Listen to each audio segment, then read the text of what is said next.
ఓం శుక్లాంబరధరం విష్ణుం శశివర్ణం చతుర్భుజం ప్రసన్నవదనం ధ్యాయే సర్వవిఘ్నోపశాంతయే సదాశివసమారంభాం శంకరాచార్యమధ్యమాం అస్మదాచార్యపర్యంతాం వందే గురుపరంపరాం శృతిస్మృతిపురాణానాం ఆలయం కరుణాలయం నమామి భగవత్పాదశంకరం లోకశంకరం వాగర్ధవో సంపృక్తో వాగర్ధః ప్రతిపత్తయే జగతః పితరౌ వందే పార్వతీపరమేశ్వరౌ కూజంతం రామ రామేతి మధురం మధురాక్షరం ఆరుహ్య కవితా శాఖాం వందే వాల్మీకికోకిలం ఆపదామపహర్తారం ధాతారం సర్వసంపదాం లోకాభిరామం శ్రీరామం భూయో భూయో నమామ్యహం సదానంబవృక్షస్య మూలాధివాసా సుధాశ్రావణం తిక్తమప్రపయంతం తరం కల్పవృక్షాదికం సాధయంతం నమామీశ్వరం సద్గురుం సాయినాథం. సభాయే నమః. శ్రీ షిరిడి సాయి ఆధ్యాత్మిక సత్సంగ కార్యక్రమం ప్రతి శనివారం కూడా భక్తుల గృహ నిర్వహణ చేసుకుంటూ చక్కగా శ్రీమద్ రామాయణానికి సంబంధించినటువంటి విషయాలని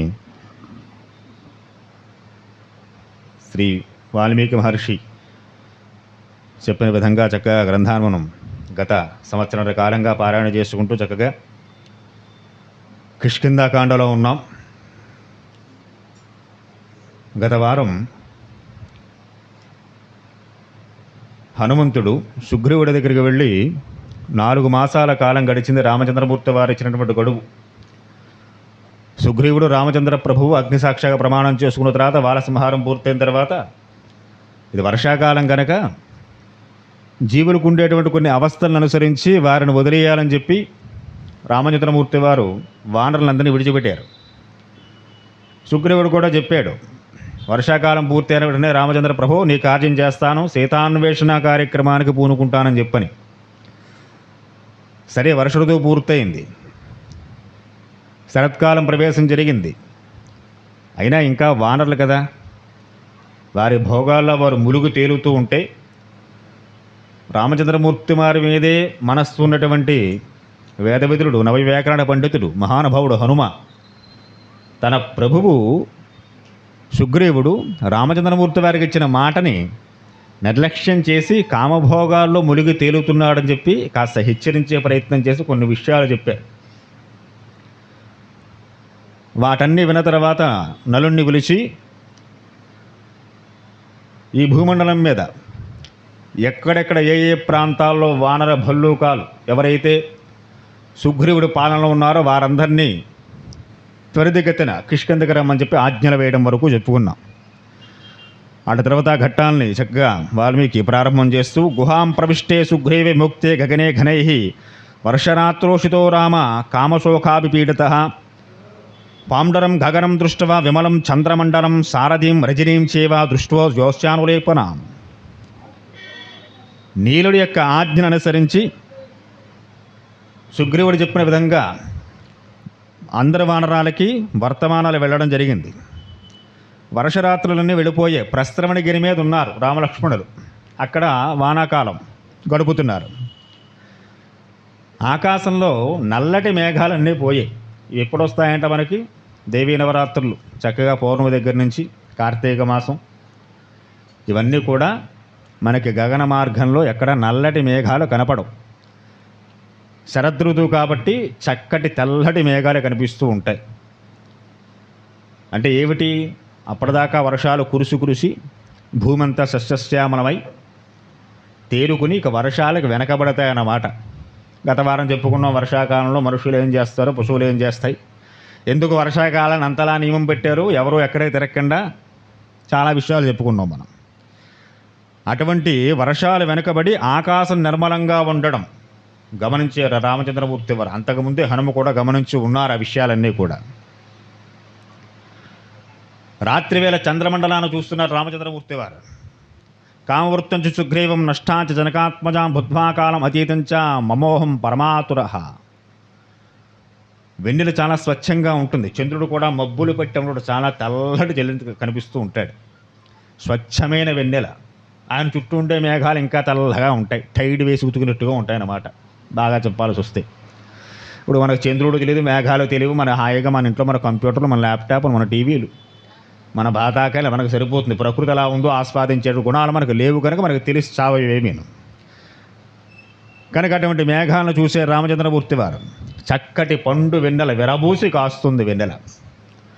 ఆ వెన్నెల ఎలా ఉంటుందో తెలుసా అండి? శరదృతువులు మీరు ఎక్కడ చూసినా చాలా తెల్లగా కనిపిస్తాయి. ఏం చూసినా కూడాను వెన్నెట్లో కూడా పట్టపగలు చూస్తే ఎంత స్వచ్ఛంగా మనకి అన్ని వస్తువులు కనిపిస్తూ ఉంటాయో, శరదృతువులో వచ్చే వెన్నెట్లో కనిపించే ప్రతి వస్తువు చాలా స్పష్టంగా కనిపిస్తుంది.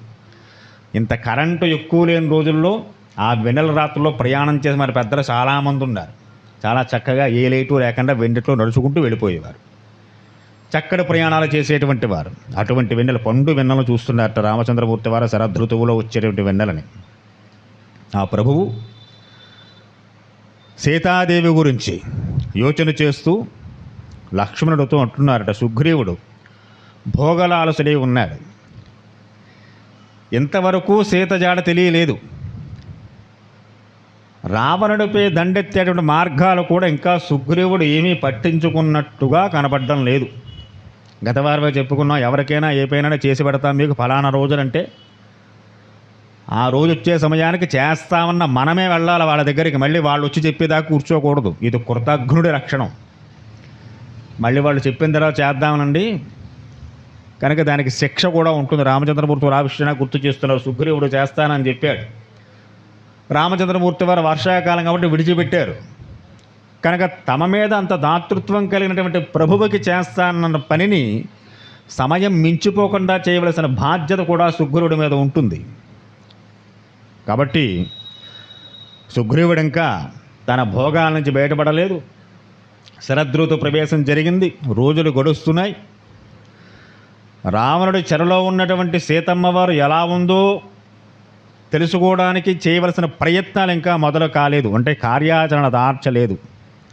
ఒక ముహూర్త కాలం శ్రీరామచంద్రమూర్తి వారు కాస్త ఒక నిస్పృహ గురి అయ్యారట.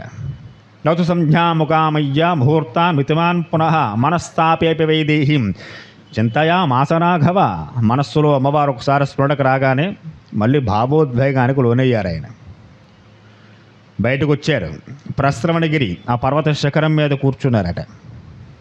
ఆ వెన్నెట్లో చక్కగా ఆ వెన్నెలను ఆస్వాదం చేస్తూ మనస్సునందు సీతమ్మ వారినే తలుచుకుంటూ ఇలాంటి పండు వెన్నెట్లో వారు వనవాసానికి వచ్చినప్పుడు ఆశ్రమంలో గడిపిన రోజులు గుర్తొచ్చే స్వామివారికి.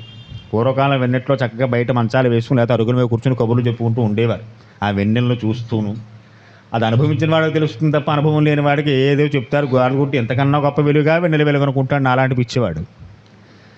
కనుక అటువంటి వెన్నెల రాత్రిని ఆస్వాదం చేస్తూ మనస్సులో సీతమ్మ వారు స్మరణకు రాగానే ఒక్కసారి ఆ వెన్నెట్లో కూర్చుని రామచంద్రమూర్తి వారు సీతమ్మ వారితో చెప్పిన కబుర్లు, లక్ష్మణుడు సీతారాముడు కలిసి మాట్లాడుకున్న మాటలు ఇవన్నీ స్మరణకు వచ్చేట ఆయనకి మహానుభావుడికి. ఎక్కడ ఆకాశాల్లో మెరుపులు లేవు, నల్లటి మేఘాలు లేవు, నిర్మలంగా ప్రశాంతంగా ఉంది వాతావరణం అంతా కూడా. ప్రకృతి అప్పటికి శాంతించింది.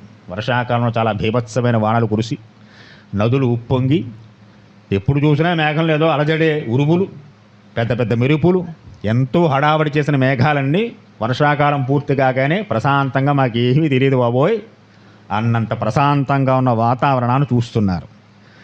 యాపురా కలహంసానాం సర్వేణ కలభాషిణి భద్యతే చారు సర్వాంగి సాధ్యమే భుజ్యతే కథం సర్వాంగ సుందరి. మధురంగా భాషించే స్వభావం కలిగిన సీత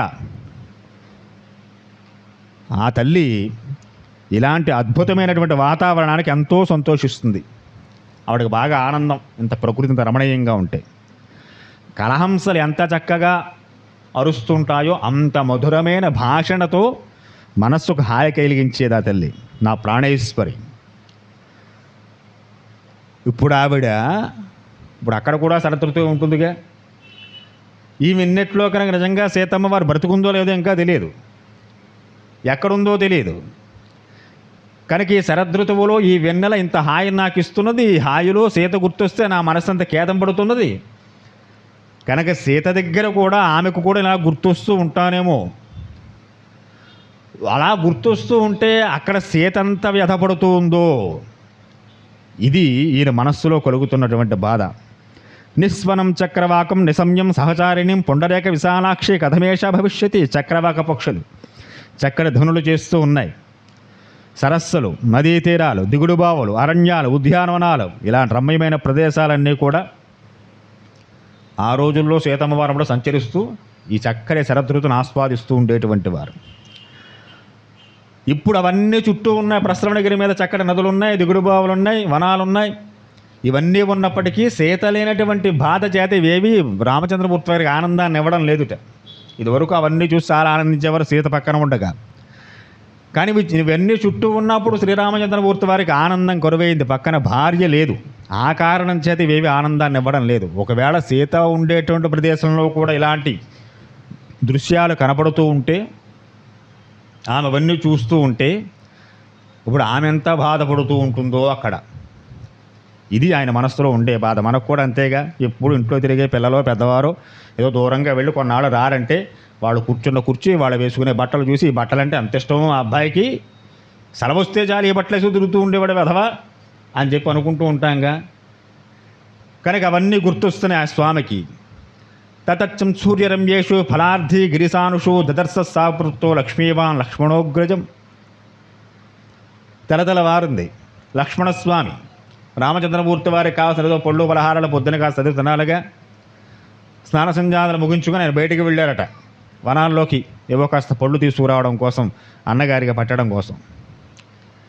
ఆయన తిరిగి వచ్చే సమయానికి బయట కూర్చున్నట్టు ఒంటరిగా రామచంద్రమూర్తి వారు దిగాలుగా ఏదో దీర్ఘంగా ఆలోచన చేస్తున్నట్టుగా కూర్చున్నారు. ఆయన చూశాడు లక్ష్మణుడు. తం చింతయా దుస్సహాయ పరితిం విసజ్ఞం మేఘనిజం మనస్మని భ్రాతుర్విషా పరాదీతప సమీక్ష సౌమిత్రవా పురాచం. దగ్గరికి వచ్చారు. అర్థమైంది ఆయన మనస్సుకి. అన్నగారి మనస్సులో మళ్ళీ వదిన గారు మెదిలేరు. ఆమెను తలుచుకుంటూ అన్నగారు దిగాలుగా కూర్చున్నారు. అన్న, పరాక్రమవంతులు, మీ పరాక్రమాన్ని విస్మరించకండి, పురుష శ్రేష్ఠుడివి. అన్నయ్య, మీ స్థాయి నుంచి క్రిందకి దిగద్దు మీరు. అలా దిగిపోతే చిత్తస్థైర్యాన్ని కోల్పోతారు. అంటే మానసికమైన ధైర్యాన్ని మనిషి కోల్పోవలసి వస్తుంది. దానివల్ల మనం చెయ్యాల్సిన ధర్మాచరణ పక్కన పెట్టేయవలసి వస్తుంది. దీనికి ధర్మలోపం కూడా జరుగుతుంది అన్నయ్య. కాబట్టి అటువంటి దానికి మీరు ఆస్కారం ఇవ్వద్దు అని చెప్పి ఆ ధైర్యాన్ని కాస్త పక్కన పక్కండి. కార్యసాధనకి ఏం చేయాలో దానికి మీరు ఆలోచనలు చెయ్యండి. అయిపోయిన దాని గురించి ఆలోచిస్తూ కూర్చుంటే చెయ్యవలసిన పనులు పక్కన పడుతుంటాయి, అందులోనే ఉంటాయి. కాబట్టి అయిపోయింది. సీతమ్మ వారు వెళ్ళిపోయింది. రావణ సంహారం కోసం సుగ్రీవుడితో మైత్రి చేసాం. 4 నెలల వరకు వ్యవధి ఇచ్చారు.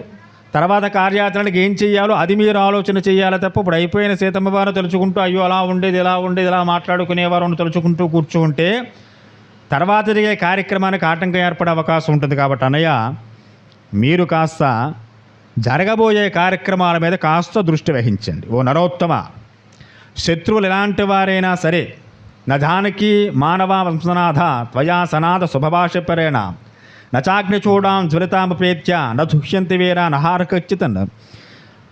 ఆ శత్రువు ఎలాంటి వారైనా సరే నీ ధర్మపత్ని సీతమ్మ వారిని తీసుకెళ్ళినటువంటి వాడు మహావీర, ఉవ్వెత్తున ఎగసపడుతున్న అగ్నిజ్వాలల్లో పెట్టిన సీతమ్మ వారిని తీసుకురాగలం మనం. మనకు ఆ శక్తి ఉంది.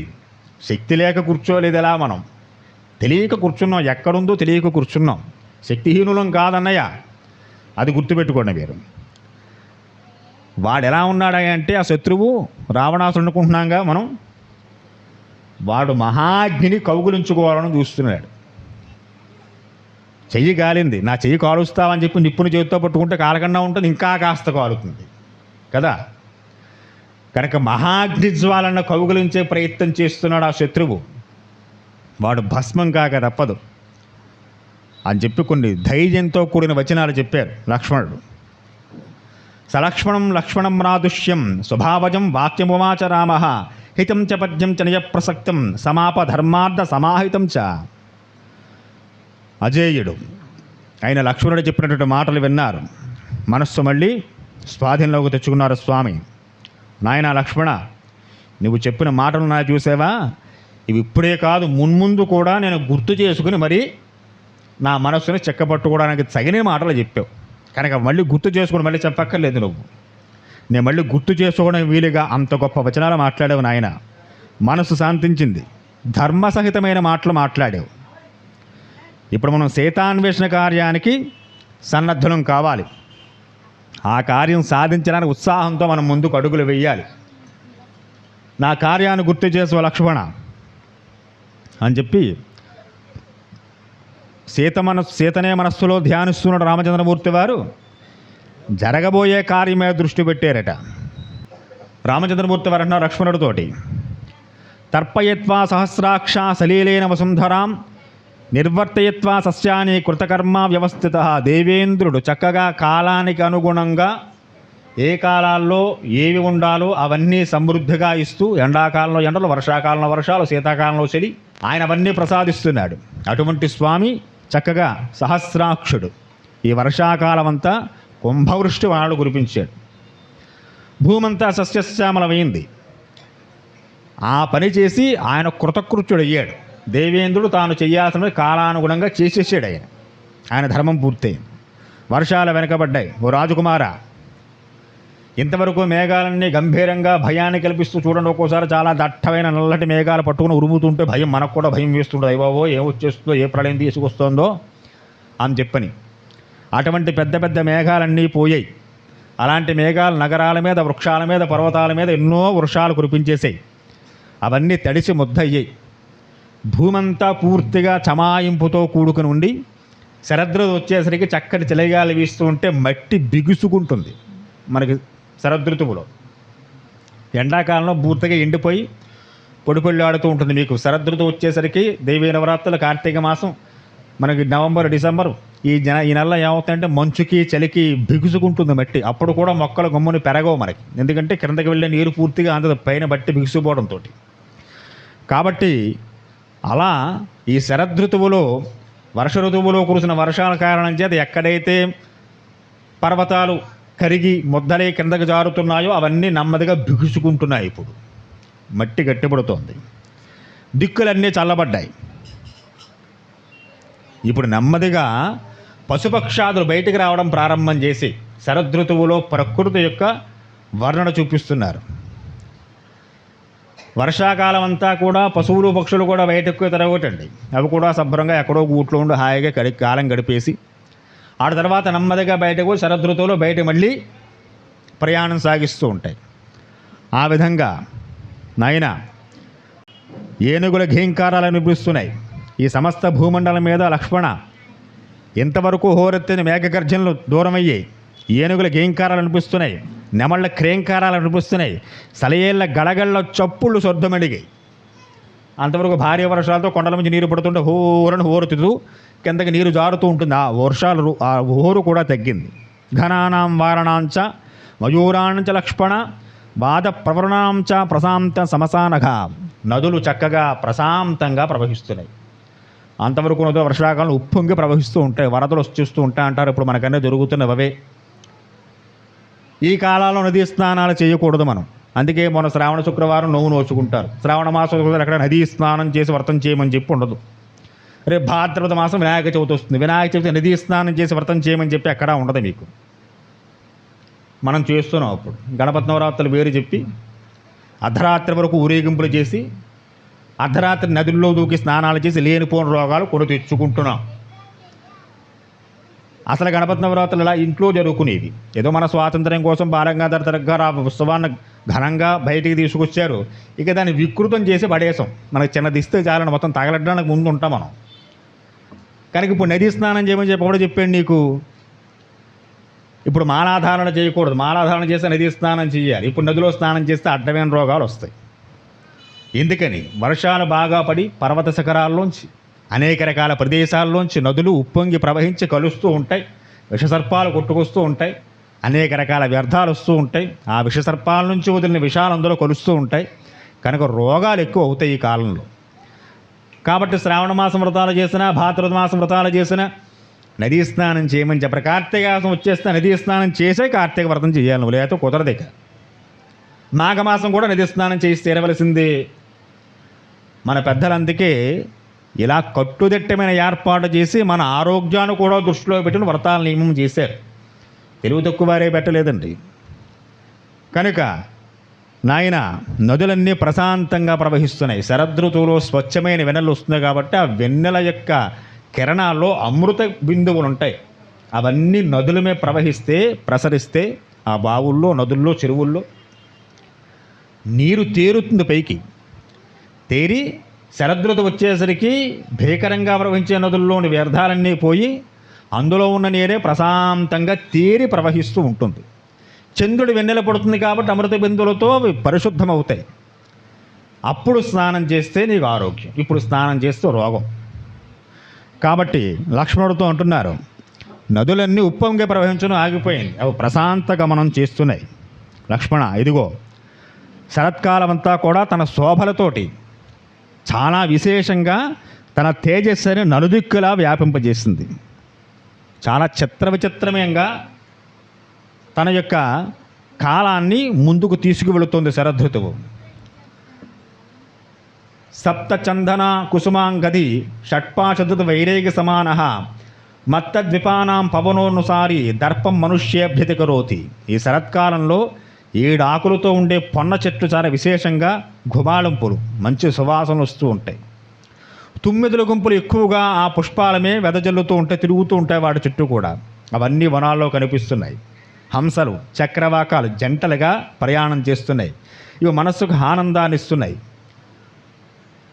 అలాగే సర్పాలు, వర్షాకాలంలో సర్పాలు 2 పావులన్నీ ఒకే జాతికి చెందినవి కాదండి. నాగులు వేరు, సర్పాలు వేరు. గీతలో భగవానుడు కూడా చెబుతున్నాడు, అనంతానాం అంటే నాగుడు. అనంతుడు అంటే ఎవరంటే నీటిలో ఉండేటువంటి నాగు అనంతుడని పేరు. క్షీరసాగరంలో పడుకునేటువంటి ఆదిశేషుడు నాగజాతికి చెందినవాడు.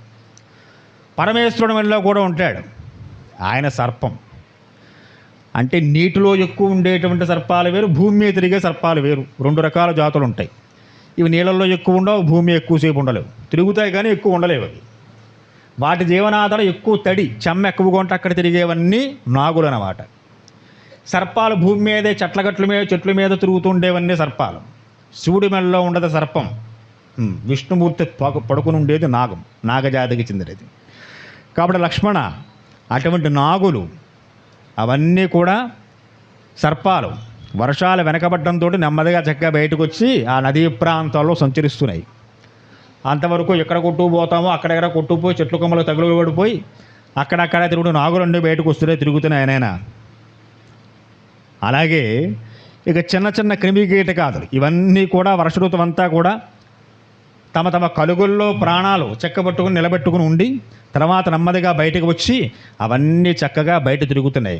ఆకాశమంతా రాత్రి శశాంకోదిత సౌమ్యసక్త తారాగణోన్మీలత చారు నేత్రే జ్యోత్యాంశుక ప్రవాణం విభాతి నారీప శుక్లాంశుక సంవృతాంగి. ఆకాశమంతా చక్కటి నక్షత్రాలు తడుకులీనుతూ ఉన్నాయి, మంచి కాంతివంతంగా ఉన్నాయి. వాటి మధ్య చంద్రుడు తారానాయకుడై వెదజల్లుతూ ఉన్నాడు వేలుదుడు. ఏం ఆశ్చర్యం అని చెప్పి ఈ శరదృతువంతా విశేషమైన వర్ణన చేసుకుంటూ వచ్చారు. రామచంద్రమూర్తితో లక్ష్మణుడు చెబుతూ ఏం చెబుతాం, 4-5 సర్గలు చెప్పారు. శరదృతువులో ప్రకృతి ఏ విధంగా ఉంటుందో, ఏ సోయగాలుగా పోతూ ఉంటుందో అవన్నీ చెప్పుకుంటూ వచ్చారు. విన్నాడు లక్ష్మణస్వామి వారు. 4 వార్షికా మాస గత వర్షస్తోప మమ శోకాభిభూతశ్చ సౌమ్యాం సీతాం అపశ్యత. ఓ సౌమ్యుడా, ఇంత జరుగుతున్నా, శరదృతువు ప్రవేశం జరిగి రోజులు గడుస్తున్నా ఇంకా సీత జాడ తెలుసుకోలేకపోతున్నాం మనం. ఆమె ఎడబాటు కారణంగా ఎంత ధైర్యంగా ఉందామన్నా శోకం ఏదో సందర్భంలో ఆవహిస్తూనే ఉంది నన్ను. లక్ష్మణ, 4 మాసాలు 4 సంవత్సరాల గడిచింది నాకు చెబుతున్నారు స్వామి. చెప్పి నాతో పాటు చక్కగా ఉద్యానవనాలకు వచ్చి మనతో పాటే 13 ఏళ్ళు గడిపింది చక్కగా. ఇప్పుడు ఇలా జరిగింది. తమ్ముడా లక్ష్మణ, నేను రాజ్యాధికారానికి దూరమై వనాలకు వచ్చాను. నామే ఉండేటువంటి ప్రేమానురాగాలతో సీత కూడా నన్ను ఎడబాసి ఉండలేక నాతో కలిసి వచ్చి ఈ దుఃఖానికి గురైంది ఆ తల్లి. లక్ష్మణ, శ్రీరాముడు అండదండలు లేనినాడు, రాజ్యాన్ని కోల్పోయినటువంటి వాడు, రావణుడిచే వంచితుడు, ఇంటికి దూరంగా ఉన్నవాడు, భార్య ఎడపాటుచే దుఃఖాలు అనిపిస్తూ ఉంటున్నవాడు. ఎప్పుడూ శ్రీరాముడు లేనప్పుడు సుగ్రీవుడి పరిస్థితి ఇది. రాజ్యం లేదు, భార్య లేదు, సుగ్రీవుడు. అలాంటి వాడికి కూడా ఇప్పుడు ఇంకా నేను గుర్తు రావడం లేదురా వాడికి, శరత్కాలం వచ్చినా కూడా. అంతేగా మరి, వాలి సంహారం ఆయన వల్ల జరిగింది. సుగ్రీవుడికి రాజ్యం రాముడి వల్ల వచ్చింది. ఈ కిష్కింధ రాజ్యాన్ని ఈ భోగాలు అనుభవిస్తున్నాడంటే రాముడు ఉండబట్టి. లక్ష్మణుడు అంటున్నాడు, మహాప్రభో నీ వల్లే సుగ్రీవుడికి సమస్త భోగములు అబ్బాయి. నీవు లేనినాడు సుగ్రీవుడికి ఇంకా ఆయనకి రాజ్యం రాదు, భార్య దక్కదు. ఇంకా అలా చక్క ఋషిముఖం మీదే ఆకులు అమలుతుంటూ అలా వెతుకుతూ ఉండేవాడు. ఇత్యేతే కారణే సౌమ్య సుగ్రీవస్తు దురాత్మనః అహం వానరాజ్యస్య పరిభూత పరంతప పరస్పరం సహాయం చేస్తానని చెప్పి సుగ్రీవుడు నాతో ప్రతిజ్ఞాపూర్వకంగా చెప్పాడు, అగ్నిసాక్షిగా చెప్పాడు. సీతాన్వేషణ పూనుకుంటా అన్నాడు. వర్షాకాలం పూర్తయిన తర్వాత సమయం మించిపోతోంది. లక్ష్మణ, కాబట్టి నువ్వు వెంటనే కిష్కింధకి వెళ్ళు. మూర్ఖుడై ఇంద్రియలోలుడై కామభోగాల్లో ములుగుతేన సుగ్రీవుడికి నా మాటగా చెప్పు. ఇదివరలో నా ద్వారా ఉపకారం పొంది పత్యోపకారం చేస్తానని చెప్పి మాట ఇచ్చి ఇప్పుడు ఆ ప్రతిజ్ఞను మీరే ప్రయత్నం సుగ్రీవుడు చేస్తున్నాడు. అలా ఉమ్ము చేసిన వాడికి తానిచ్చిన మాటని తప్పినటువంటి వాడికి వాడి పట్ల శుభం కానీ అశుభం కానీ మంచి కానీ చెడ్డ కానీ చూడాల్సిన అవసరం లేదు. ఎవడైనా మాట ఇచ్చి తప్పితే అలాంటి వాడికి కృతజ్ఞుడు కృతార్థాశ కృతార్థానాం మిత్రాణం భవంతయే తాన్ మృతావసి కన్యాజ కృతజ్ఞానా నోపభూజితే. మిత్రుడికి సహాయం చేస్తానని చెప్పి తన ప్రతిజ్ఞ పక్కన పెట్టినటువంటి వాడికి శిక్షాస్మృతిలో మరణదండను కూడా విధించమని చెప్పి ఉంది. తప్పకపోతే వాడు దారికొచ్చి సహాయం చేశాడా సరి, లేకపోతే మరణం కూడా విధించమని చెప్పి ఆ ధర్మశాస్త్రంలో రాసి ఉంది. గుర్తు చేయి ఒకసారి వెళ్ళి సుగ్రీవుడికి. నూనం కాంచన సంవృష్ట వికృష్య మయారణే దృష్టం ఇచ్చతి చాపస్య రూపం నిర్గుణోపమం. లక్ష్మణ, చాలా బంగారు కొమ్ములతో నిర్మించబడినటువంటి మేరుగురితో సమానమైనటువంటి గొప్ప అండదండలు పొంది ఉన్నాడు ఇప్పుడు సుగ్రీవుడు. వానరాజ్యం అంతా వచ్చింది, కిష్కింధకు ప్రభువు అయ్యాడు. వెనకాల కొన్ని లక్షల కోట్ల మంది వానరాల భల్లూకాల సహాయంగా ఉన్నాయనుకుంటున్నాడేమో ఒకవేళ.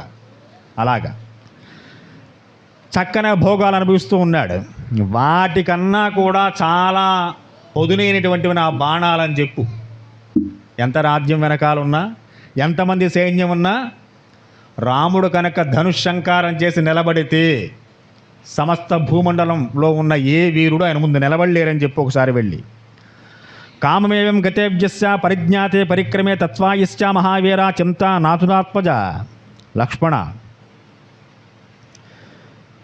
వారిని వధించుట సీతాదేవి అన్వేషించుట ఈ రెండు ప్రయోజనాల నిమిత్తం సుగ్రీవుడితో మనం స్నేహం చేస్తాం, మనతో అతను స్నేహం చేశాడు. మనకి సీతాన్వేషణ పని జరగాలి, సుగ్రీవుడికి వాలి సంహారం కావాలి. ఈ రెండు ఒప్పందాలు మన ఇద్దరి మధ్య. వాలి వధ పూర్తయిపోయింది, సుగ్రీవుడి మాట మనం నెరవేర్చాం. ఎప్పుడు 4 మాసాల క్రితమే ఆ పని అయిపోయింది. ఇప్పుడు ఇంకా సుగ్రీవుడు చేసిన పని మిగిలి ఉంది, కానీ దాన్ని మర్చిపోయినట్టున్నాడు. వాలి సంహారం జరగగానే రాజ్యం ప్రాప్తించింది కదా అని చెప్పి హాయిగా అక్కడ ఉన్నట్టున్నాడు. ఈ రెండు ఒప్పందాలు గుర్తు చేయ ఒకసారికి. నీ పని పూర్తయింది సుగ్రీవా, మరి రామకార్యం ఇంకా మిగిలే ఉంది అక్కడ. 4 మాసాల కూడా స్వామి ఇచ్చారు, నువ్వు తీసుకున్నావు. అయిపోయిన తర్వాత వెంటనే పని చేసి పెడతానని చెప్పి అన్నావు. నీ కార్యం పూర్తయిన తర్వాత నీ భోగాలు నువ్వు ములుగు తేలుతున్నావు. రామకార్యం పని ఏమిటి అడుగు ఆయన వెళ్ళి. వర్షాకాలం ముగిసిన వెంటనే సీతాన్వేషణగా ప్రయత్నించడం మన ప్రతిజ్ఞలో భాగం. ఆ ప్రతిజ్ఞ ఒకసారి గుర్తు చేయు. లక్ష్మణ, వెంటనే సుగ్రీవుడి దగ్గరికి వెళ్ళి ఈ మాటలన్నీ చెప్పు. ఇంకో విషయం కూడా చెప్పు. నాక సంకుచ సంధాద ఏ వాలి హతోగత సమయే తిష్ట సుగ్రీవ మా వాలి పదన్మగా. అంటే ఇంక బాగా హెచ్చరిక అన్నమాట. ముందు ఈ విషయాలని చెప్పు. ఏమైనా విన్నాడా? సరే సరే, అప్పుడు కూడా లక్ష్మణ వచ్చో ఒకసారి కూర్చో, టీ తాగుతావా కాఫీ తాగుతావా, అప్పుడే చేస్తానులే, కంగారు ఏముంది అన్నాడు అనుకో. వాలిని పంపిన మార్గం ఇంకా మూసేయలేదని చెప్పు. ఏ వాలిని చూసి భయపడి నన్ను శరణార్థయ్యి వచ్చినటువంటి సుగ్రీవుడికి సాయం చేస్తానని చెప్పి మాట ఇచ్చి ఒకే ఒక్క బాణంతో వారిని యమలోకానికి పంపానో, ఒక్క అస్త్రం చాలు, దాంతో ఆ మార్గంలో సుగ్రీవుడు కూడా వెళతాడని చెప్పుడు ఆయన. చివరి హెచ్చరిక ఇది అని ఇన్ని విషయాలు చెప్పారు. ఈయన చెప్పి పంపిస్తున్నారట. పురుష శ్రేష్ఠ లక్ష్మణ, మనస్సున్న మనం ఉన్నటువంటి ఈ పరిస్థితులకు అనుగుణంగా చక్కగా కార్యాన్ని సఫలమయ్యేలా మాట్లాడు. చెట్టదురు ఏ మాట కూడా చెప్పు. వినకపోతే అని చెప్పేట. ఎప్పుడైతే రామచంద్రమూర్తి వారు ఇక లక్ష్మణుడు మామూలుగా ఒకసారి బట్ట నొక్కితే వెళ్ళిపోతాడంతే. మామూలుగానే కొంచెం అన్నగారి విషయంలో ఎవరైనా ఏకించేత్ పొరపాటు చేసినా తట్టుకోలేని మనస్తత్వం ఉన్నటువంటి వాడు లక్ష్మణుడు అంటే. రామచంద్రమూర్తి వారు ఇంత ఘాటుగా చెట్ట జవర్ణం అదే శిశింద్రికి అగ్గిపెట్టినట్టు వదిలితే ఇంక ఊరుకుంటాడా? ఇంకా ఆయన ఆగ్రహోదక్తుడయ్యాడు, కళ్ళన్నీ ఎర్రబారేయట. అన్నగారు ఇంత బాధపడుతున్నాడే, సుగ్రీవుడు ఇంకా మొత్తం దిగలేదే అని చెప్పి అనుకుని లక్ష్మణుడు చెబుతున్నాడు, అన్న సుఖదుఖాల్లో పాలు పంచుకుంటాను అని చెప్పినటువంటి మిత్రుడు, ఆ మాట ఇచ్చిన మిత్రుడికి ఏ కష్టం వచ్చినా సుఖం వచ్చినా దగ్గర ఉండి చూసుకోవాలి. కానీ వానరుడైన సుగ్రీవుడు చేస్తున్న పని ఏమిటయ్యా అంటే తను సుఖాలు అనుభవిస్తున్నాడు, మాట ఇచ్చిన మిత్రుడు ఏదో కొండ గుహలో కూర్చొని తపస్సు చేసుకుంటూ కూర్చోనవిలే అన్నట్టుగా ఊరుకున్నాడు. కాబట్టి ఈ విషయాలన్నీ అతను మర్చిపోయినట్టున్నాడు. తప్ప గుర్తు చేస్తాను. సుగ్రీవుడు మతి భ్రమించి తుచ్చమైన ఇంద్రియ సుఖాలకి వశపడిపోయి నిజంగా బుద్ధి లేని వాడిగానే ప్రవర్తిస్తున్నాడు అన్నయ్య. కాబట్టి అతనికి నీవు చేసిన మహోపకారం గుర్తు రావటం లేదు, ప్రత్యుపకారం చేయాల్సిన ఆలోచన ఉన్నట్టు కూడా కనబడటం లేదు. తాను ఉపకారం పొందాడు, మళ్ళీ తిరిగి ఉపకారం చేద్దామని మనస్తత్వం ఉన్నట్టు కూడా కనబడటం లేదు అని చెప్పని, ఒకవేళ నిజంగా కనుక సుగ్రీవుడు మన పని చేయడం కోసం సుముఖంగా లేకపోతే అన్నయ్య నువ్వు కూడా రావద్దు, నేనే వేసేస్తాను వాడు అక్కడ. కొంచెం గట్టిగానే చెప్పారు. సరే, అప్పుడు స్వామి మాట్లాడుతున్నట్ట రామచంద్రమూర్తి వారు. తమాత్త బాణ సముత్సంతం నివేదితార్థం రణచంద్ర కోపం ఉవాచ రామ పరమహంత సవివేక్షితం సానుసం చావాక్యం. ఎప్పుడైతే లక్ష్మణుడు నువ్వు దాకా రావక్కలది నేనే వేసేస్తానన్నాడో రామచంద్రమూర్తి గారు శాంతింపజేసి నిజంగా చేసేస్తాడు ఆయన. తెలుసు తమ్ముడు హృదయం ఏమిటో రాముడికి. కాబట్టి లక్ష్మణ, నీ వంటి వాడు ఇలాంటి పాపాన్ని చేయకూడదయో, పొరపాటున వేసేసావు కనుక ఎందుకు వచ్చినా కూడా మనకది. కాబట్టి వివేకంగా ఆలోచన చెయ్యి.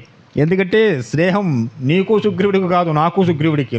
మేమిద్దరం ప్రమాణం చేసిన అగ్నిసాక్షిగా వాడిని దండించాలని నేనే చేయాలి, చంపాలని నేనే చేయాలి తప్ప మళ్ళీ నీకు పాపం ఎందుకు మధ్యలోది.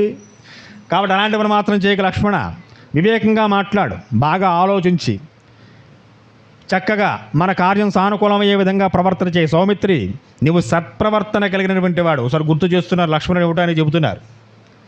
నువ్వు మంచి ప్రవర్తన కలిగినటువంటి వాడివి. ఒకడి విషయంలో వారు చెయ్యాల్సిన నీ నెత్తిమే వేసు, నువ్వు మళ్ళీ ఎందుకయ్యా లేనిపోని కొని తెచ్చుకోవడం. కాబట్టి నువ్వు సుగ్రీవుని చంపుదాం అనుకోవడం అంత మంచి పద్ధతి కాదు. అటువంటి నిర్ణయానికి మాత్రం రాకయ్యా నువ్వు. ఇదివరలో అతని పట్ల ఎలాంటి ప్రేమ కలిగి మనం ఉన్నామో అటువంటి ప్రేమతో మాత్రమే వీళ్ళు హెచ్చరించి, అంతే ఒక మాటలు చెప్పు, అంతవరకు చాలు. సీతాన్వేషణగా ప్రయత్నించాల్సిన సమయం మర్చిపోయినట్టున్నావు సుగ్రీవా, కాబట్టి గుర్తు చేయడం కోసం వచ్చానని చెప్పి కాస్త పరుషంగా మాట్లాడు, కోపంగా మాట్లాడు తప్ప చంపే పనిని మాత్రం చేయొద్దన్నారు. వెంటనే తత శుభమత ప్రాజ్ఞో భ్రాత్రం ప్రియహితే రత లక్ష్మణ ప్రతిసంవర్ధో జగామ భవనం కపే. శాంతించాడు లక్ష్మణుడు. శాంతించక అక్కడి నుంచి బయలుదేరాట. తన ధనుస్సు బాణాలు చేతితో పట్టుకుని బయలుదేరాడు కిష్కిందకి. వీరు ప్రస్థమణగిరి మీద ఉన్నారు. అక్కడి నుంచి బయలుదేరి గబగబా పెద్ద పెద్ద అడుగులు వేసుకుని వెళుతున్నాడట. కామక్రోధ సముద్ధైన భ్రాతు కోపాగ్నివృత ప్రభంజన ఇచాప్రియత ప్రయాయౌ లక్ష్మణస్తదా. చాలా వేగంగా పెద్ద పెద్ద అడుగులు వేసుకుంటూ, కోపంలో ఉన్నవారు చూడండి, ఏదో చేసేదాడు పెద్ద పెద్ద అడుగులు వేసుకుంటూ వెళ్ళిపోతుంటారు. మామూలుగా నడక వేరుగా ఉంటుంది, కోపంలో నడక వేరుగా ఉంటుంది. కాబట్టి పెద్ద పెద్ద అడుగులు వేసుకుంటూ బయలుదేరి వెళుతున్నాడు. శిలాచ్చ సకులే కుర్వాన్ పద్భ్యాం గజ ఇవాకుశ దూరం ఏకపదం త్రుక్త్వా యజౌ కార్యవాస్తృతౌ.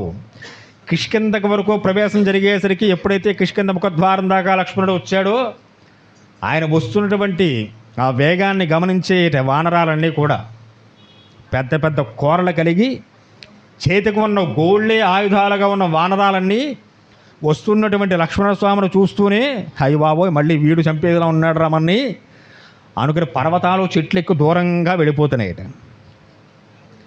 తం దృష్ట్వా వానరా సర్వే లక్ష్మణం పురుషర్షభం శైలశృంగాణ సతసహ ప్రవృద్ధాంచ హిమాహురం.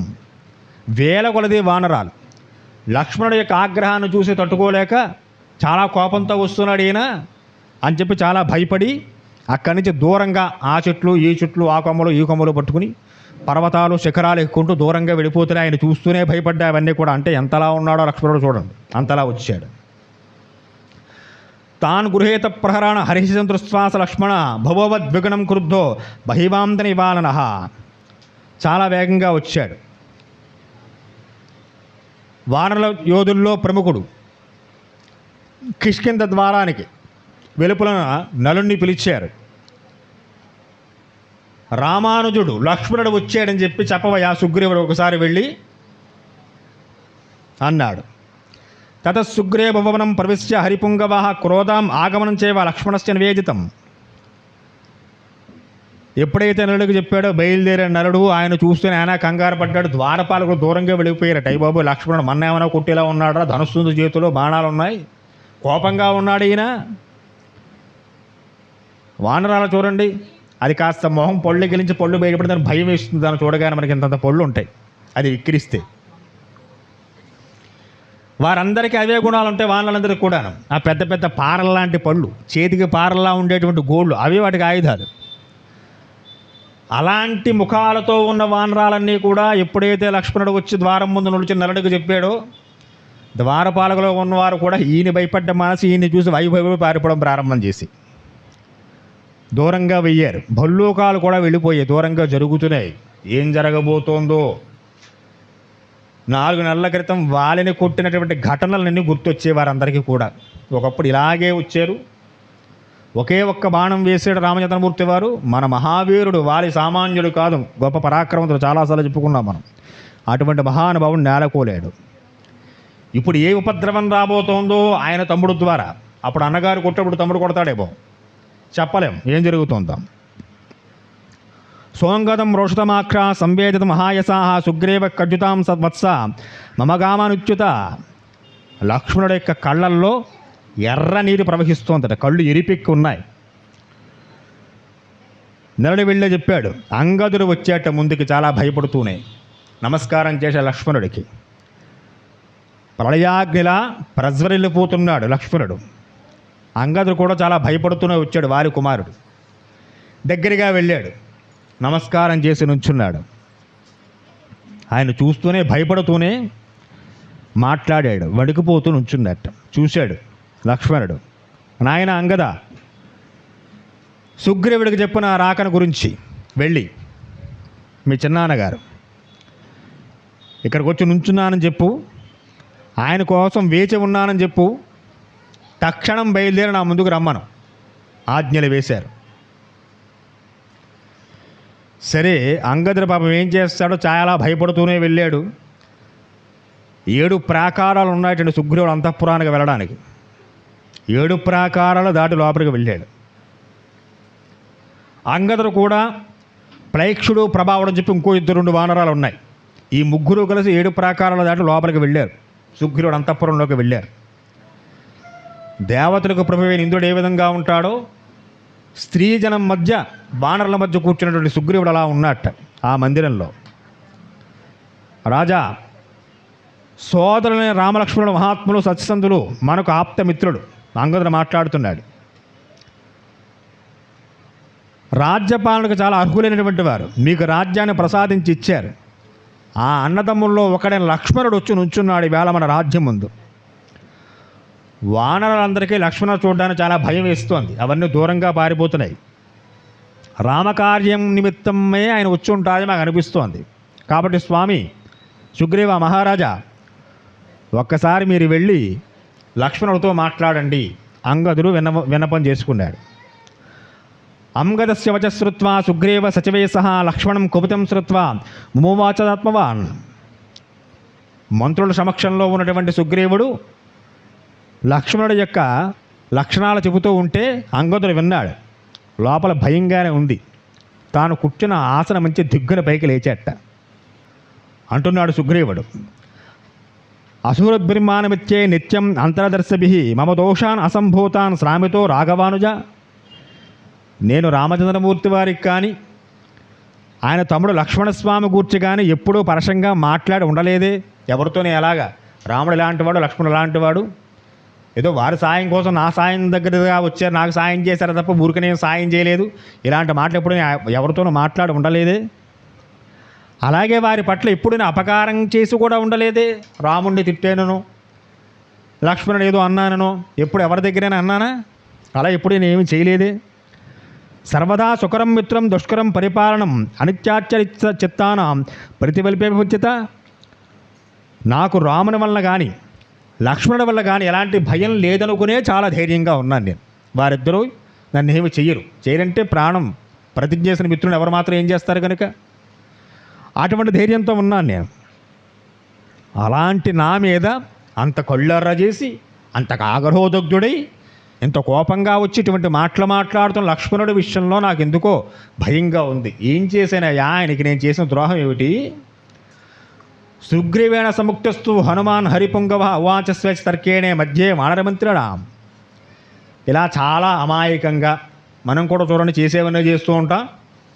చివరికి వచ్చేసరి నేను ఎవరికే ద్రోహం చేశానంటే అసలు ఇప్పుడు ఏ పాపం ఎరుగునే ఎన్నో మాటలు చెబుతూ ఉంటాం. పక్కన ఉన్నట స్వామి హనుమ ఆయన మాట్లాడుతున్నాడు. సుగ్రీవుడు మాట్లాడే ఊరుకున్నాడు. నేను ఏం ద్రోహం చేశానయ్యా రాముడికి లక్ష్మణుడికేను? వారికి ఏ ద్రోహం చేయలేదు కదా, వారి గురించి ఎప్పుడు అపకారంగా మాట్లాడలేదు కదా, వారిని ఎక్కడ దోషం చేయలేదు కదా, అలాంటి నా మీద ఎందుకు అంత కోపంగా వచ్చాడు లక్ష్మణుడిది సుగ్రీవుడు వాదన. ఇప్పుడు పక్కన ఉన్న హనుమంతుడు చెబుతున్నట్ట, వానరరాజా మా రామచంద్రమూర్తి వారి యొక్క చెలిమి చేసి ఆయన అనుగ్రహంతో ఆయనకి ఎంతో ఉపకారం చేసి లోకాపవాదే అయినాడు. రామచంద్రమూర్తి నీకు ఉపకారం చేసి ఆయన లోకమంతరి చేత నిందపడే పని చేశాడు. ఏమిటయ్యా పని అంటే వాలి వధ. దీనిలో నిందే ఉందని గురువుగారు అంటారేమో. అసలు ఈ శత్రుత్వం ఏముంది పాపం రామచంద్రమూర్తి వాలితోటి? మాట్లాడంటే ఎలాగైనా మాట్లాడచ్చు కదా. అసలు తనకు సంబంధం లేని తనతో శత్రుత్వం లేని వాడిని ఎవడో మాటిచ్చుని కొట్టేయని రావడప్పుడు నాలాంటి వాడు మాట్లాడతాడు రేపొద్దున్న. ఈ మాట ఎవరు చెబుతున్నారు? హనుమ మాట్లాడితే అంత అలా ఉంటుందన్నమాట. లోకాపవాదం వస్తుందని తెలిసి కూడా లోకాపవాదాన్ని భరించడానికి సిద్ధపడి మిత్రుడికి ఇచ్చిన మాట నిలబెట్టుకోవడం కోసం తనకు శత్రుత్వం లేని వాయిని కొట్టాడయా. నీ గురించి కొట్టాడు. ఎవడి గురించి కొట్టాడు? ఇంత గొప్ప కార్యం చేసి పెట్టాడు స్వామి మనకి. సుగ్రీవా ఏదో నేనేం చేశాను ఏం మాటలని చెప్పి అడుగుతున్నావా ఇప్పుడు ఇంకాను? మహారాజా లోకాపవాదానికి కూడా వెనుకంజ వేయకుండా తనతో సంబంధం లేని తనకు శత్రుత్వం లేని తనకు ఏ విషయంలోనూ కూడా అపకారం చేయని వాళ్ళని కొట్టాడయ్యా రామచంద్రమూర్తి వారు. దేని గురించి కొట్టారు? నీ ప్రీతికి. రాఘవేణుత వీరేణ భయం విసృజ్య దూరత తత్ప్రియార్థం హతో వాలి సక్రతుల్య పరాక్రమ. తత్ప్రియార్థం నీ ప్రియం కోసం నువ్వు బాగుండాలని వాలిని కొట్టాడు తనకు సంబంధం లేకపోయినా. ఇది ఆయన చేసిన గొప్ప లోకోపవాదం. లోకమంతా నిందిస్తుందని తెలిసి కూడా పనిచేశాడు ఆయన. ఇలాంటి కార్యం ఎవడు చేస్తాడయ్యా? నీకన్నా బలవంతుడు వాళ్ళని చెప్పి ముందే చెప్పావు నువ్వు, అంతేగా. సుగ్రీవుడు చెప్పాడు వాళ్ళు ఎంత పరాక్రమవంతుడు, తన అన్నగారు ఎంత గొప్ప శక్తివంతుడు, రావణను కూడా ఎలా భయపెట్టాడో చెప్పాడు. అప్పుడు సుగ్రీవుడు ఏం చేయాలి? తూచి నీతో ప్రతించి తూచి అయిపోయిందయ్యా, నేను వెళ్ళి వాళ్ళతో స్నేహం చేస్తాను చెప్పి వెళ్ళిపోవచ్చు ఆయన. కాదన్నంత ధైర్యం సుగ్రీవుడికి ఏమీ లేదు అక్కడ. అలా కూడా వెళ్ళలేదు.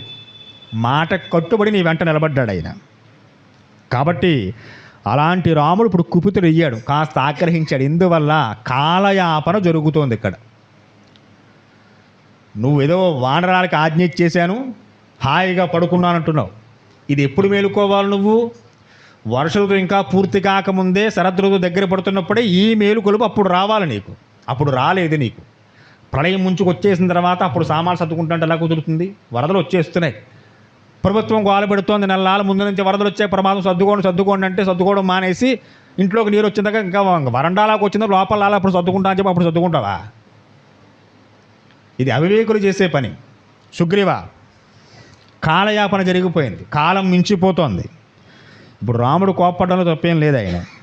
కాబట్టి బాగా వికసించిన పొన్నపూలతోటి ఈడాకుల చెట్లతోటి కలకల్లాడుతూ ఆహ్లాదకరమైన శరదృతు ప్రవేశం జరిగి చాలా కాలం అయిపోతోంది. సుగ్రీవ అంటే మనకి సమయం అంటే పంచాంగం చూస్తాం, వారికి అప్పుడు సమయం అంటే వాతావరణమే కనుక ఆ వాతావరణం దృష్టిలో పెట్టుకొని మాట్లాడుతున్నారు హనుమ.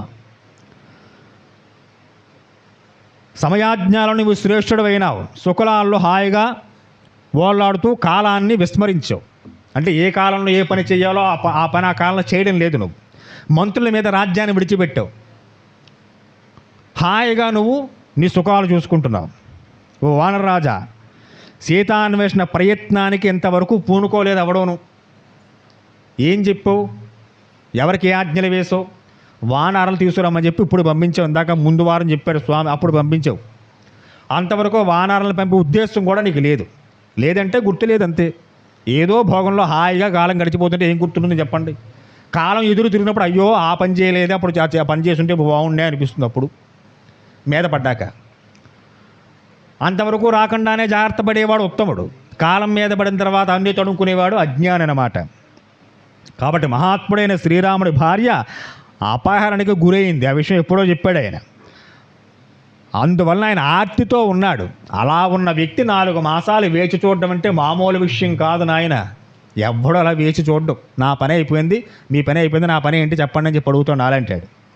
కాబట్టి కృతాపరాధ సహితేనావన్య పశ్చామ్యాహం క్షమం అంతరేణాంజలం బుద్ధ్వా లక్ష్మణస్య ప్రదాతం. ఆ ప్రభు విషయంలో అపరాధాన్ని చేసాం మనం. ఈయన కూడా వానడే కదా, కాబట్టి ఆయన కాబట్టి మనం కనుక నీవే స్వయంగా అంజలి ఘటించి వెళ్ళాలి, నమస్కారం చేసుకుంటూ వెళ్ళాలి లక్ష్మణుడి దగ్గరికి. వెళ్ళి లక్ష్మణుని ప్రసన్నం చేసుకో. ఆయన ఏం చెప్తాడో విను. నువ్వు లోపల కూర్చొని మా అందరినీ పంపడం కాదు. అభిక్రుద్ధం సమర్థోహి చాపం ఉద్యమ రాఘవం నదేవానుసగంధర్వ వశే స్థాపయిత్వం జగత్. నిజంగా శ్రీరామచంద్రమూర్తి వారికి ఆగ్రహోద్యులయ్యే ఒకసారి ఆగ్రహం కలిగితే, ఆయన కోదండాన్ని చేతితో పట్టుకుంటే దేవతలు, అసురులు, గంధర్వులు వీళ్ళెవ్వరూ కూడా ఆయన ముందు నిలబడ్డారు. రాజా, ఇదివరలో ఆ స్వామి యొక్క గొప్ప పరాక్రమాన్ని చూసావు, నువ్వు చూసావు, నేను చేశాను. 7 మధ్య చెట్లను కొట్టారు. ఆయన విసిన బాణం పాతాళం దాకా వెళ్ళి తిరిగి వచ్చింది. అది తర్వాత మీ అన్నగారు వాలిని కూల్చాడు ఒకే ఒక బాణంతో. అవన్నీ చూసాం. ఓ కపేంద్ర, రామలక్ష్మణుల శాసనాన్ని వారికి ఇచ్చిన మాటను ఎప్పుడూ ఉల్లంఘన చేయకు, అతిక్రమించే ప్రవర్తన చేయకు. ఆ ఇద్దరూ కూడా దేవేంద్రుడి యొక్క పరాక్రమం కలిగినటువంటి వారు. ఇలా ఎన్నో చెప్పారు హనుమంతుడు. సుగ్రీవుడికి హితబోధ చేస్తున్నారన్నమాట. సరే విన్నాడు ఆయన. లక్ష్మణుడు ద్వారం బయట నుంచున్నాడు. రాజవీధులన్నీ చూస్తున్నాడు. మంచి కోలాహలంగా చక్కటి సువాసన వెదజల్లుతూ అనేక రకాల శోభలతో వెలుగొందిపోతోంది.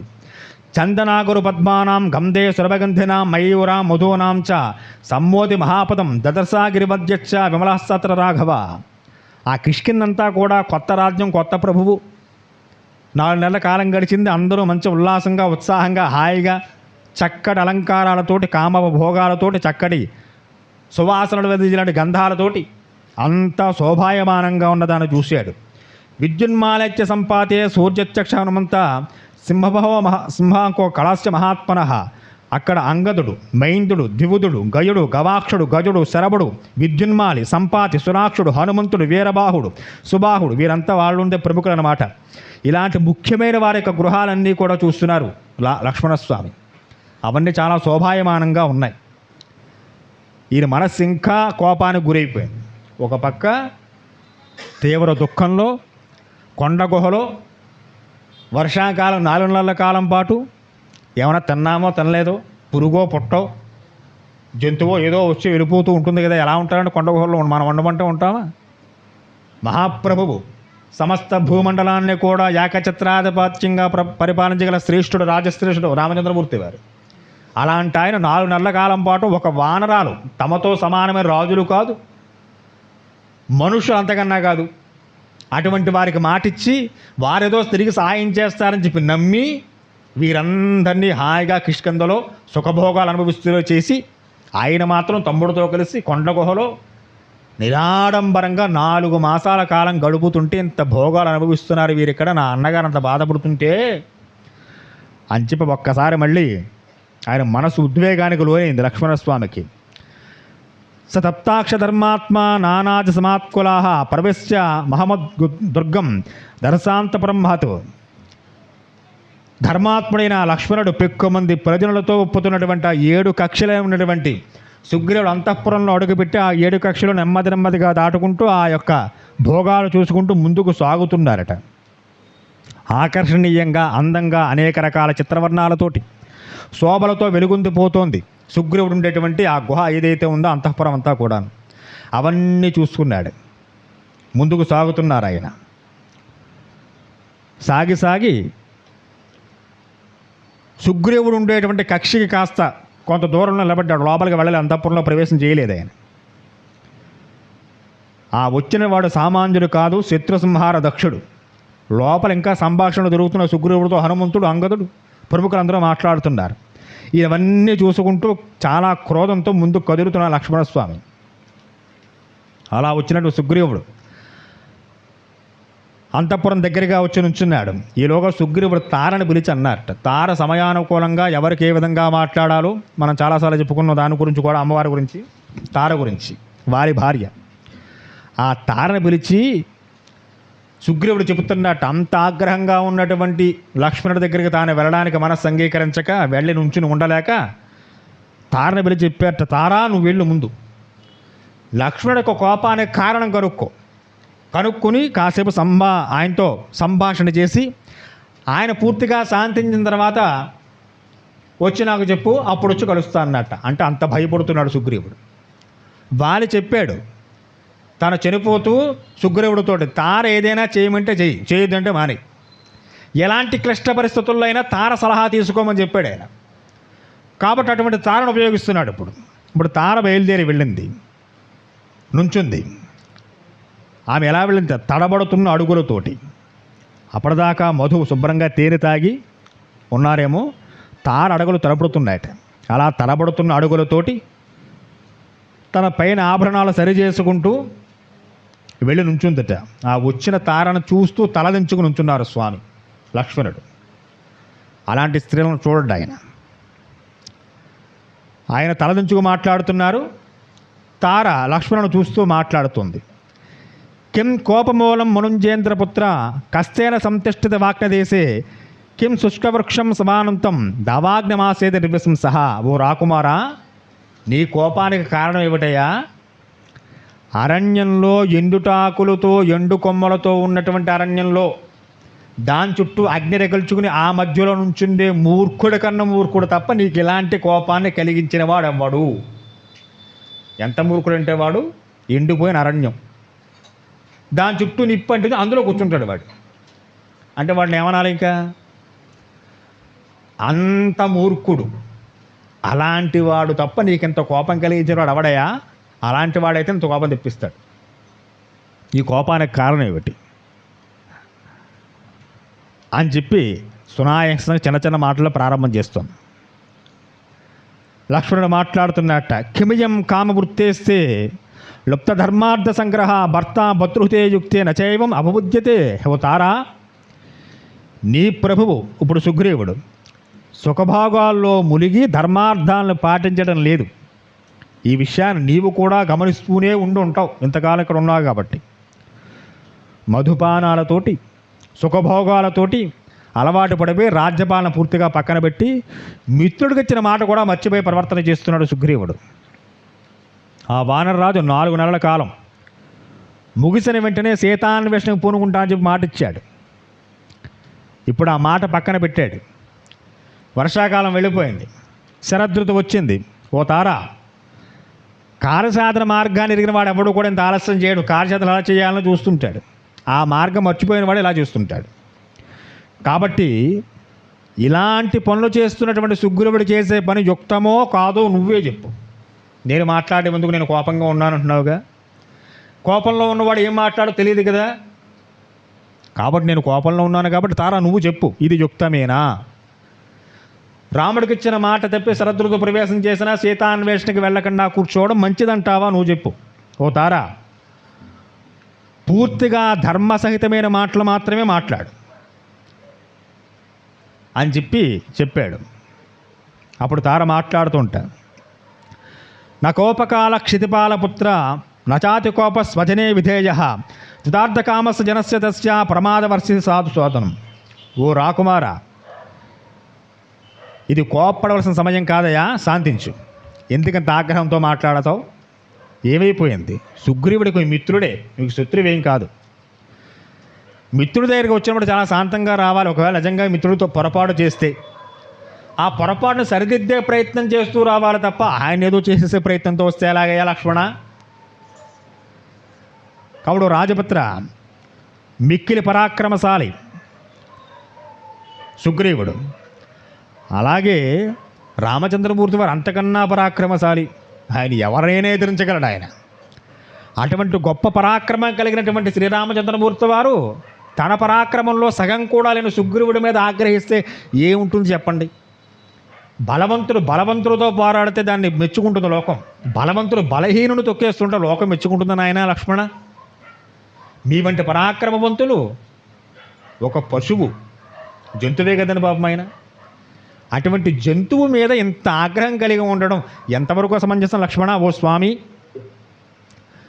వానర వీరులందరికీ కూడా శ్రీరాముడు ఆత్మీయుడు, వారందరికీ ఆత్మబంధువు. ఆయన పట్ల ఏ వానరుడికి ఎటువంటి ద్వేషము లేదు. వానరులందరికీ కూడా శ్రీరామచంద్రమూర్తి వారు గౌరవనీయులే, అందులో ఏమాత్రం సందేహం లేదు. నీవు చెప్పినట్లుగా సీతాన్వేషణ కార్యం తప్పక చేయవలసిందే మేమందరం కూడా. అది కూడా అతిక్రమించాల్సిన విషయం కాదు. ఓ నరవరా, నీలో ఉండేటువంటి కోపాన్ని కాస్త దిగమింగు. సుగ్రీవుడు సుఖాల్లో వాళ్ళాడుతున్నాడని మాట అన్నారు, నిజమే. నరవానరుల మీద ఈ కామ ప్రభావం ఎంత తీవ్రంగా ఉంటుందో మీకు తెలియంది కాదు. మీరు ప్రభువులు, చక్రవర్తులు, పైగా సుగ్రీవుడు నరుడు కాదు, వానరుడు. అటువంటి వాడు తన యొక్క ప్రజ్ఞను కోల్పోయి ఇలా ప్రవర్తన చేస్తున్నాడంటే అతని జాతిని కూడా దృష్టిలో పెట్టుకుని ఆలోచన చేయండి. స్త్రీజన వ్యామోహాదులు పశువుల మీద కూడా చాలా తీవ్ర ప్రభావం చూపిస్తూ ఉంటాయి. గొప్ప గొప్ప తపస్సు చేసిన మహర్షులు కూడా ఏదో సందర్భంలో ఇలాంటి వాటిలో గురే తమ తపస్సునంతా పాడు చేసుకున్న వారు కూడా లోకంలో లేరంటావా లక్ష్మణ? వానరుడయ్యా సుగ్రీవుడు, అటువంటి వాడి ఎంత ఆగ్రహం చెందుతారా స్వామి? మీకు తెలుసు, మనం చెప్పుకున్న విశ్వామిత్రుల వారి గురించి. అటువంటి మహర్షి కూడా ఒక అప్సరస విషయంలో తన తపస్సునంతా పోగొట్టుకున్నారని వింటాం. చేశాడని చెప్పట్లేదని తారాపుడు చూడలేదు కాబట్టి అవి కూడా వింటారు, మీరు విని ఉన్నాం. అటువంటి మహాత్ముడు అంతటి వాడికి అంత తపస్సు చేసి తన తపస్సునిక్తినంతా ఒక అప్సరస స్త్రీ విషయంలో పోగొట్టుకున్నారు. ప్రభు లక్ష్మణ, ఓ నరోత్తమ, అటువంటి వారితో పోల్చుకుంటే సుగ్రీవుడు వానరుడయ్యా, నరుడు కూడా కాదు. అటువంటి వాడు ఇలాంటి కామభోగాలకు లాలసుడై మత్తిల్లి ప్రవర్తించడం విచిత్రం కాదు నా దృష్టిలో. బాగా ఆలోచన చెయ్యి. ఓ మహాబాహు, సుగ్రీవుడికి కాస్త నచ్చ చెప్పి కావ్యోన్ముఖుణ్ణి చేయగలిగితే, ఆయన ఏమి మాట వినని రకమేం కాదు, వింటాడు. రాముడంటే విపరీతమైన భక్తి కూడా ఉంది ఆయనకి, కాబట్టి అంత మూర్ఖుడేమీ కాదు ఆయన. కాబట్టి లక్ష్మణ శాంతించవయ్యా.